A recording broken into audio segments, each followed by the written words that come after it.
Going forward in this class, we're going to make a whole lot of use of this data set here. And this is the Jeff Dubas Memorial Forest. This is Teresa Rood's woodlot cut out in here, First Lake. This is us here in Fort Kent. This is where the data set is. And what this is J.D. Irving's LiDAR Derived Forest Inventory Model. And I want you to understand through this video how it fundamentally works. And understand that I can't tell you exactly how all of these metrics were derived, because they're trade secrets. I don't know, so I can't tell you. So the way this is fundamentally working is that it's breaking up the landscape into these 20 meter by 20 meter cells. And these are vectors, meaning they're polygons. There's a point at every one of these four corners, lines connecting those into a closed polygon feature, which is a square.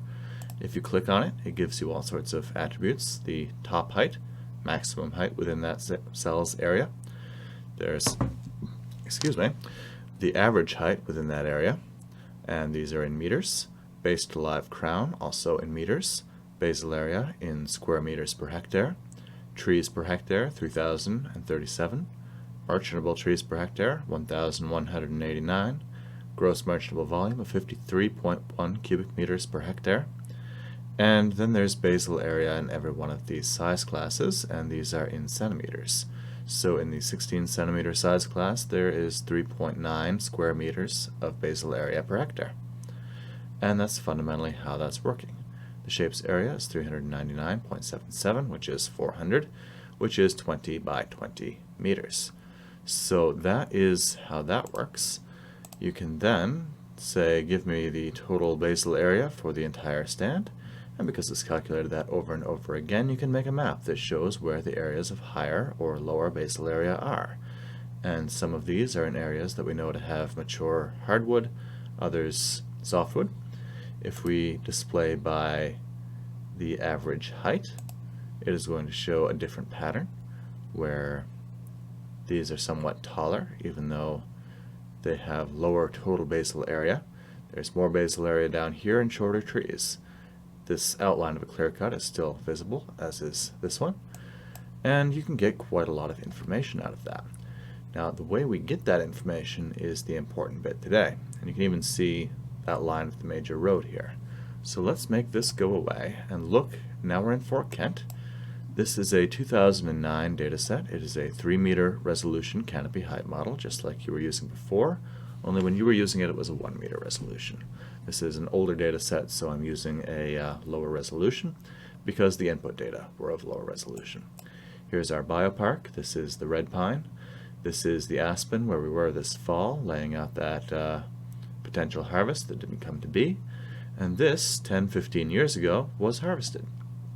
And you can see the skid trails coming through. If this was a 1 meter resolution data set, you would see that a lot more clearly. It would be really popping out, but you can still see the outlines of these canopies. So this is a valid and good way to use a LiDAR dataset. You can look at the canopy height model, and the canopy height model is really easy to produce. And you can draw stand boundaries around this. You can say, all right, I know these species are different, they're the same height, but I can draw my red pine stand here, I can draw my aspen stand here, I can draw my harvested 15 years ago stand here, and I can treat and inventory every one of those separately. Now, the fundamental difference here is that this is a raster. It's derived from the LiDAR point cloud, and it is of good resolution, and it is visually interpretable. But it is not the full inventory that you're getting out of that vector-based model. And that's what's important to understand today. So this new shapefile I've created is a 20 by 20 meter cell, and that is the scale of it. So there's these 3 meter pixels in here making up the canopy height model, but within that area there is the point cloud. And the point cloud, when you see it in 3 dimensions, is like so. And this is what the pixel, the vector cell, is fundamentally seeing. Where this is the tall tree, we know this to be a white pine, and that is a super canopy white pine. Above the level of the main canopy, there are the ground returns, and you can see that there are some canopy gaps in here, there are some tall trees in here, and there's a main canopy of, I think those are spruce, fir, and aspen. So looking at this, you can tell quite a lot from it.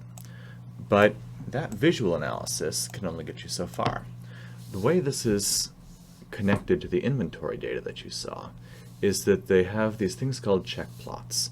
And those check plots are exhaustive inventories of fixed area plots where everything from the height of the tree to its basal area to its base to live crown, all of these things were measured, including if you place a pole here and measure all the way up, you can measure whenever that pole bumps against a branch, mimicking a point cloud.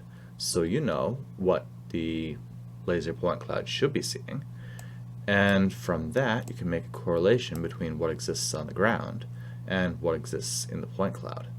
So if you measured this all out and you know there's so much basal area in the 10 centimeter diameter class, you could then correlate that using not Excel, but a more powerful statistical program to build those correlations, to build the model that says when the point cloud looks like this, you have that for the forest inventory. That's never perfect. There's some that will guess high, some that will guess low. But on average, when the model has been well calibrated, it comes out in the wash, on average, to give an accurate reading for the landscape. And it's tremendously important to have check plots in every forest type you have, whether that's young conifer, maturing conifer, mature conifer, mixed wood, hardwood, cedar, mature cedar, young cedar, mature hardwood, young hardwood, because every one of these is going to behave differently, both ecologically and in the point cloud. And you definitely can't take an algorithm from the deep south and apply it here. That would not work at all. So this has to be built, and it takes hundreds of plots, it takes a ton of work, but once it's done, you can get a complete inventory for your entire landscape, which is tremendously powerful.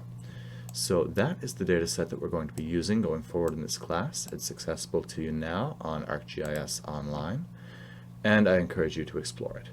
So I hope you've gotten some clarity out of how this is working, how this section of the point cloud connects to every one of these cells and then builds a model for the entire landscape.